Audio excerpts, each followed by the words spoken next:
There's an old Chinese proverb, and I think it goes like this. If you give a man a fish, you'll feed him for a day. But if you teach that man how to fish, you'll feed him for a lifetime. Let's go fishing.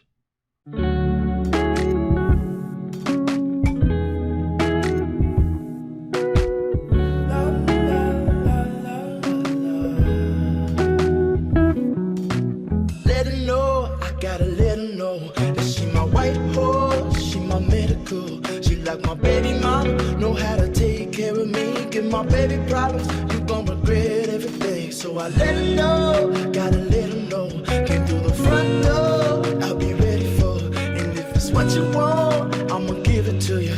Yeah, promise, I'ma give it to you. Hey, this is Charles Blair, the Mad Scientist, and I want to first and foremost thank you for tuning in to this Mad Scientist video production. Now, in this video today, before we move forward, I want to make sure you subscribe to my channel, hit that authorization bell so you'll get notifications, and also don't forget to like and leave comments. In this video today, I'm going to give you a peek inside of my business structure.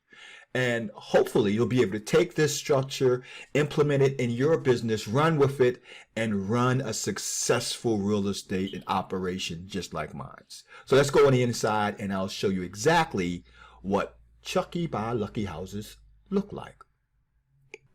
Now, as you can see, we're looking at an image of a mind map of Chucky by Lucky houses' actual organizational flow chart. And I'm going to break down what this means to my company and, more importantly, how this type of structure could easily be condensed and modified to work for your real estate business and so on. So let's look at this as an organization and how it flows. It starts off with the person or persons who is considered the visionary and implementers. And for my company, Chucky by Lucky Houses, it's myself.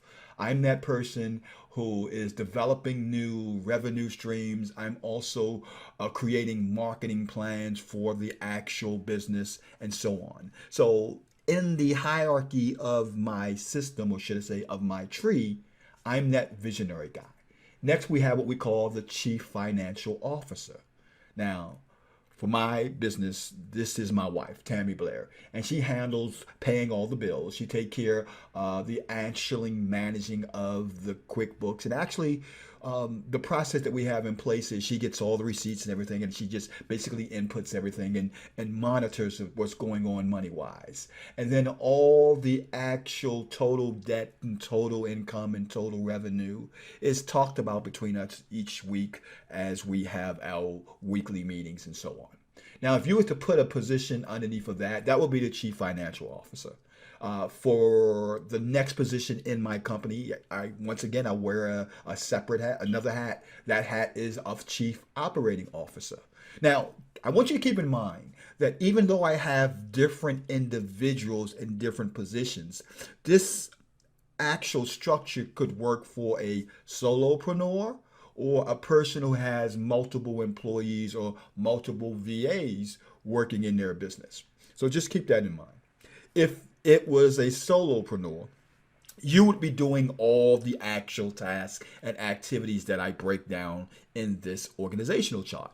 If it was a company or a person who has multiple employees or outsourcers and VAs, you would push them into the positions that they are holding in your business. So next we have the Chief Operating Officer, and that's myself. I handle all the signing of all the documents. Sometimes I work with the buyers and sellers when there are issues that come up that my main people can't handle. In other words, I'm that guy that putting out that fire, making sure that deal goes to close. Next in our actual organizational tree, we have what we call the lead agent. And this is the lead agent for my deals that we do in the DMV. And what I mean by the DMV, I'm talking about Maryland, DC, and Virginia. For those of you who don't know, currently we are investing in 6 different markets. And the process is set up where in Maryland, DC, and Virginia, we're doing all of our rehabs, we're doing all of our rentals, and so on. However, in the other three markets that we're investing in, we're handling deals such as wholesaling, deals such as owner-structured financing, and deals that require not necessarily you having a stronghold in that town. The way we work that system in those other markets is that my company handles all the marketing, and then with our JV partners, we send all the leads to those individuals in those marketing that we are working with our JV partners, and we split the profits. So in the other three markets, I don't necessarily have a company on the ground. I have a joint venture on the ground, and then my company handles all the marketing, and then we split everything 50-50. So going back to the organizational chart, the next spot on the position is the lead agent, what I call my DMV lead agent. And that person is making all the offers, getting the deals under contract in the process of our business. They're also measuring all the KPIs, the key performance indicators. They're making sure that they have all the appointments numbers that's going out, all the offers, how many came in, contacts that came in. They're dealing with the actual value of the contracts and the actual closing percentage. So every week we know a breakdown of exactly what's happening with every lead that's coming in from my lead agents. And I know I have one name here, but actually we have multiple lead agents. And the way the compensation is broken down for my lead agents, based on the position they have in the company, they're getting either 20% company generated leads and they're getting 30% of self-generated leads. And that's how the compensation is set for the lead agents. Next, we'll move down to what we call our JV lead agents. I just got finished speaking a little bit on that. The JV lead agent is the agent that's actually in another city or another state, and they are handling all the deals, all the leads that come into that area. Like I mentioned, my company does all the marketing, 15,000 pieces, and that's all together each month when it comes to the different marketing strategies that we're executing.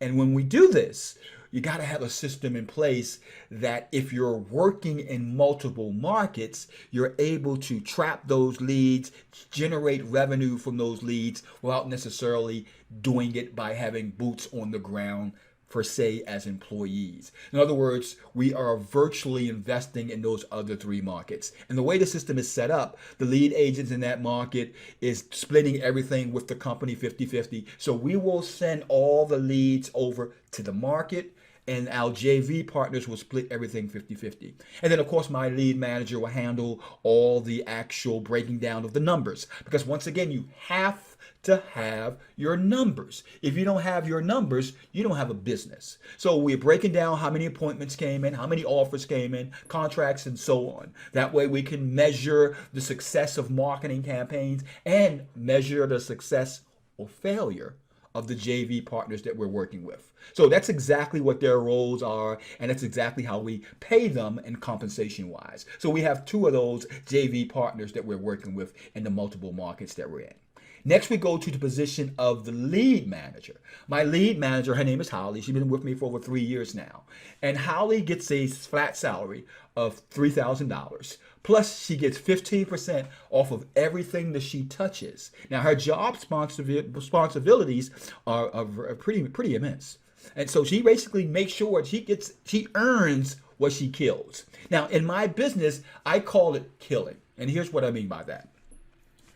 If you bring people in your business and they're not earning their keep, they're not getting that raw meat and taking that actual deal to the closing table, they're not doing what they're supposed to be doing. They're not basically handling their weight. So we call it eat what you kill.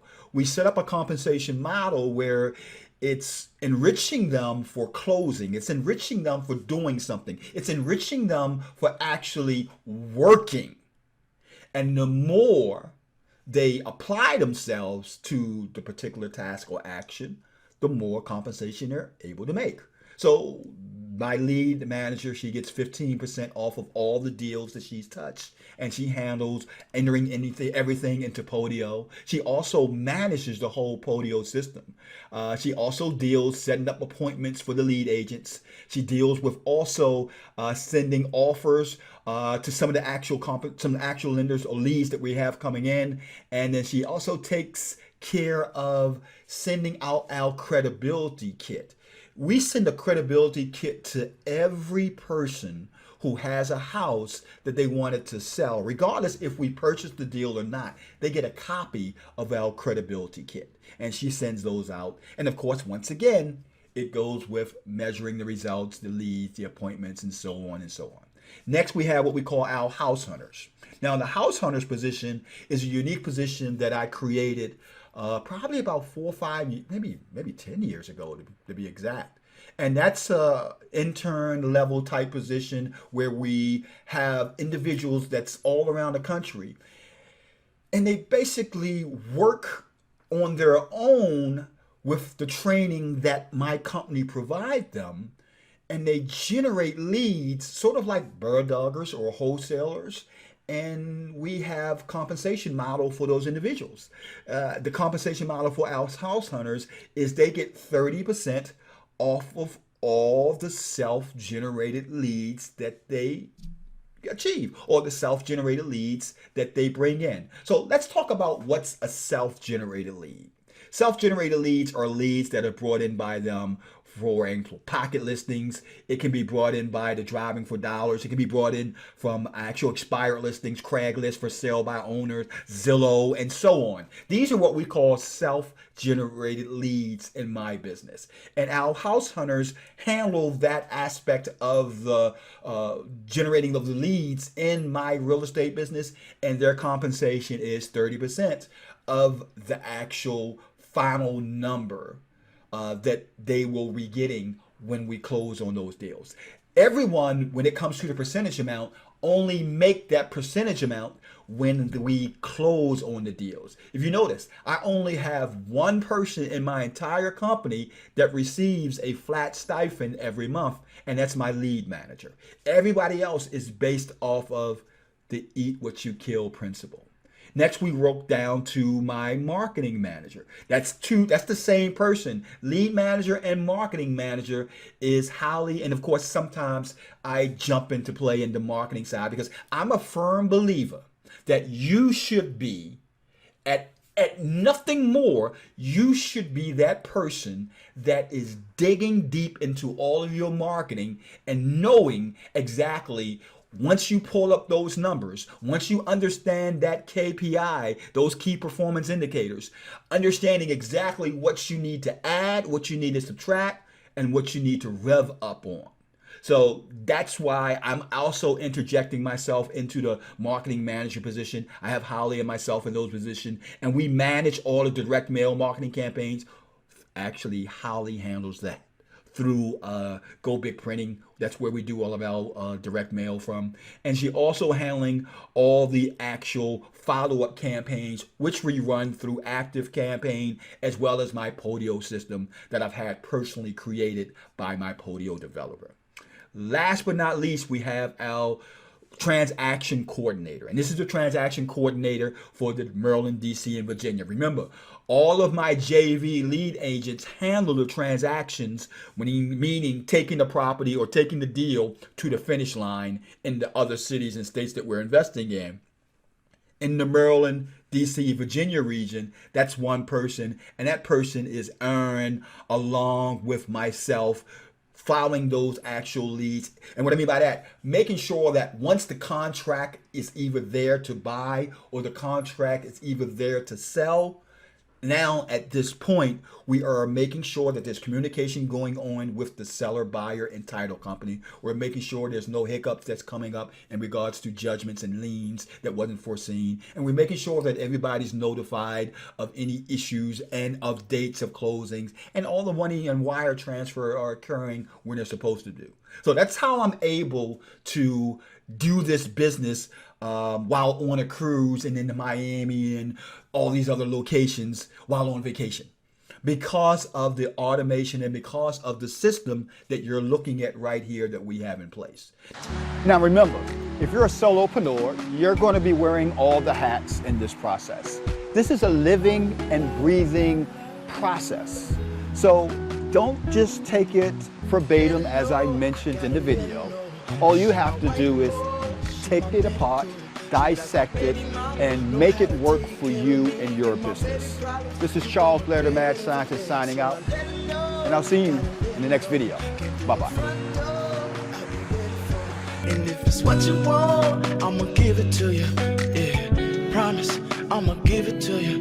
Miss that smile, Lord knows I ain't seen that in a while, but it's your style, so something must be up keeping you down. You a queen that must be heaven sent. Pray my soul, I must repent for not telling you what I meant and how I felt. Honestly, I'm used to throwing wishes in a well. My conscience tells me that I could have helped without fail. Actions speak louder than words, and that's a lesson that I learned all by myself.